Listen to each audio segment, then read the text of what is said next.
Salut, c'est François et bienvenue dans cette nouvelle vidéo. Alors si tu ne me connais pas, moi je m'appelle François et j'aide les gens à apprendre, à acquérir une compétence plus rapidement, à booster leur mémoire et à apprendre une langue beaucoup plus rapidement.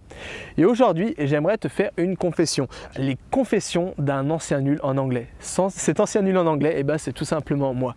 Alors il y a quelques semaines, j'étais à Copenhague. Je me baladais comme ça dans la rue et j'ai perdu mon chemin. Alors le premier réflexe que j'ai eu, c'est de regarder sur mon GPS, mon téléphone portable. Mais là, je me suis rendu compte qu'il était à plat, j'avais plus de batterie.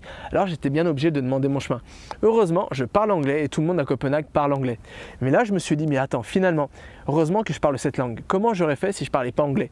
J'aurais peut-être réussi à trouver une personne qui parlait français, mais j'aurais galéré dans tous les cas. L'anglais, vraiment, c'est vraiment un plus. C'est vraiment quelque chose aujourd'hui qui me facilite la vie. Et tous les jours, je suis content d'avoir fait cet effort d'apprendre cette langue. Mais si aujourd'hui, je peux dire que je parle couramment anglais, si aujourd'hui, je peux dire que j'ai une certaine facilité, une certaine fluidité avec cette langue, ça n'a pas toujours été le cas. J'ai été même vraiment tout le temps un nul en anglais. Comme je dis souvent, j'ai même eu 8 sur 20 au bac. Et encore pire, pendant longtemps, j'avais peur, j'étais angoissé à l'idée de pratiquer, de parler cette langue. Bien que j'avais en moi, j'avais quelques structures de base, j'avais fait l'effort d'apprendre cette langue. J'avais peur de la pratiquer, j'avais peur de communiquer quand je voyageais dans cette langue parce que j'avais peur de faire des erreurs. J'avais peur qu'on se moque de mon accent, de ma prononciation. J'avais peur de tout ça. Et finalement, c'est quelque chose qui m'a bloqué pendant longtemps. J'étais même pas mal frustré. J'étais frustré parce que j'étais motivé, j'avais envie d'apprendre cette langue. Alors j'essayais, j'avais téléchargé plein d'applications. À l'époque, j'avais téléchargé, je crois que c'était Rosetta Stone. J'avais acheté des bouquins à 6 000, j'avais acheté plein de trucs. J'accumulais les manuels, les ressources pour apprendre cette langue. Je me mettais tous les soirs, je travaillais comme un dingue, 2, 3, 4 heures par jour. Et malgré tout ça, j'avais aucun résultat. Je voyais bien qu'autour de moi, tout le monde parlait cette langue de plus en plus.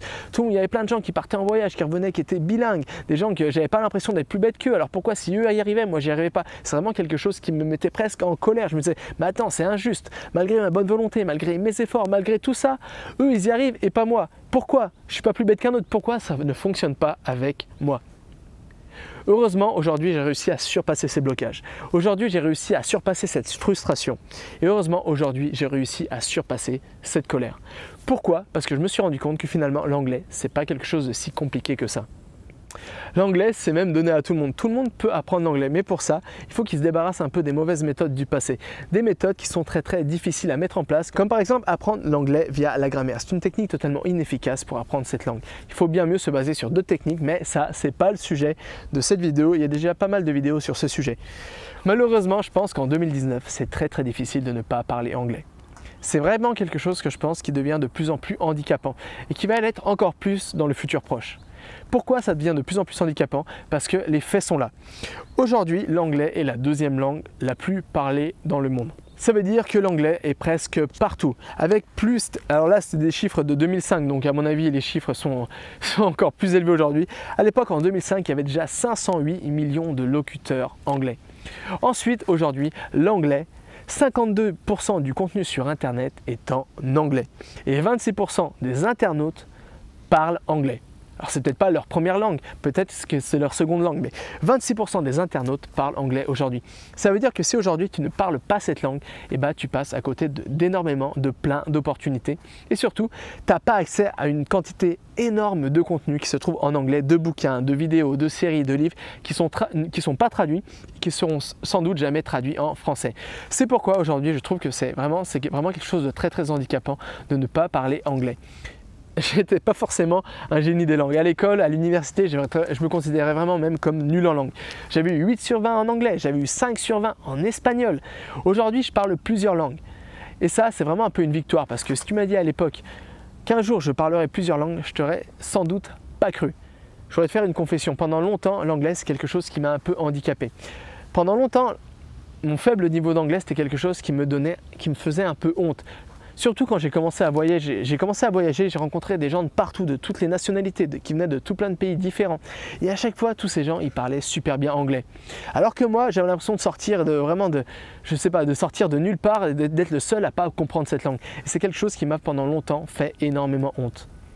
Tellement que je ne savais pas vraiment comment m'y prendre pour apprendre cette langue. Alors quand je suis retourné en France, quand j'étais à l'université, tout ça, quand je voulais avoir mon bac, J'étais même tombé dans ce piège, j'avais même commencé à tricher pour avoir des bonnes notes en anglais. Je me rappelle qu'on avait à l'époque, on appelait ça un notebook, on avait un cahier d'exercice où il fallait faire des cahiers d'exercice tous les soirs et moi comme j'y arrivais pas, et je m'étais rendu compte que la prof, au lieu de regarder exactement ce qu'on écrivait, elle passait juste dans le rang, comme ça elle voyait si les cases étaient remplies, si les cases du cahier d'exercice étaient remplies. Alors moi ce que je faisais, je gribouillais des trucs en français où j'inventais des langues qui voulaient rien dire, comme ça elle pensait que j'avais fait mon devoir et que c'était tout fait et j'avais pas de punition. Mais en réalité, tout ça c'était de la triche. En réalité, j'avais peur, j'étais frustré parce que j'arrivais pas à apprendre cette langue. C'est vraiment quelque chose qui m'handicapait tout le temps. Je me rappelle une fois, on avait fait une soirée arrosée quand j'étais étudiant avec des amis. Et là, tu sais, quand tu bois un peu, j'avais un petit coup dans le nez, tu sais, quand tu bois un peu, tu es tout de suite plus à l'aise, tu veux communiquer. Je me rappelle qu'il y avait une Allemande, je voulais communiquer avec elle, elle parlait pas français, elle parlait très bien anglais. Et moi, je parlais pas anglais, mais comme j'avais un petit coup dans le nez, je pensais que je parlais super bien anglais. Et ben, j'ai essayé toute la soirée de lui parler en anglais, mais je me suis rendu compte finalement qu'elle avait rien compris. Enfin, c'est pas moi qui me suis rendu compte qu'elle avait pas compris, c'est mon pote le lendemain qui m'a dit « Mais attends François, cette nana, tu lui as parlé pendant des heures, elle en avait marre, elle comprenait absolument rien de ce que tu disais. Tu baragouinais des mots qui voulaient rien dire et tu pensais que c'était de l'anglais. » Aujourd'hui, heureusement, j'ai passé ce cap, mais surtout aujourd'hui, j'ai eu une révélation. Ma révélation, c'est que n'importe qui peut apprendre l'anglais. C'est pas forcément quelque chose de très compliqué. C'est quelque chose que je pense vraiment qui est vraiment à la portée de tous. Du moment que tu as de la motivation et que tu te bases sur une méthodologie efficace et surtout sur une méthodologie qui est basée sur tes passions. Que tu apprennes cette langue via du contenu qui te passionne. Je ne vais pas m'attarder sur ça dans cette vidéo. Hier, j'ai sorti une nouvelle vidéo où je te prouvais justement que l'anglais c'était pas si difficile que ça. Si ça t'intéresse, je te conseille vivement de regarder cette vidéo.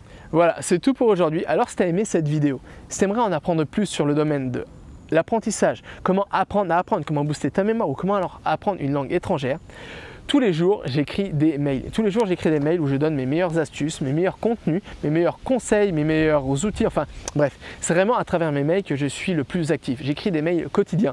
Alors si tu voudrais recevoir tes mails directement dans ta boîte mail, pour ça il n'y a rien de compliqué. Il te suffit de cliquer sur le lien se trouvant dans la description, de donner ton adresse mail et tu auras accès directement à mon contenu directement tous les matins dans ta boîte mail. Voilà, si tu veux faire vraiment partie du club des super apprenants, si tu veux vraiment booster tes facultés mentales et cognitives, si tu veux vraiment apprendre à utiliser ta mémoire d'une manière optimale et si tu veux vraiment apprendre à apprendre une langue beaucoup plus rapidement et plus efficacement et surtout en prenant du plaisir, mes mails sont faits exactement pour toi. Je vise des personnes comme toi dans mes mails, alors ça t'intéressera sûrement. Voilà, c'est tout pour aujourd'hui. Nous on se retrouve dans une prochaine vidéo ou alors dans un prochain mail. Jusqu'à là, excellent apprentissage à toi et à bientôt.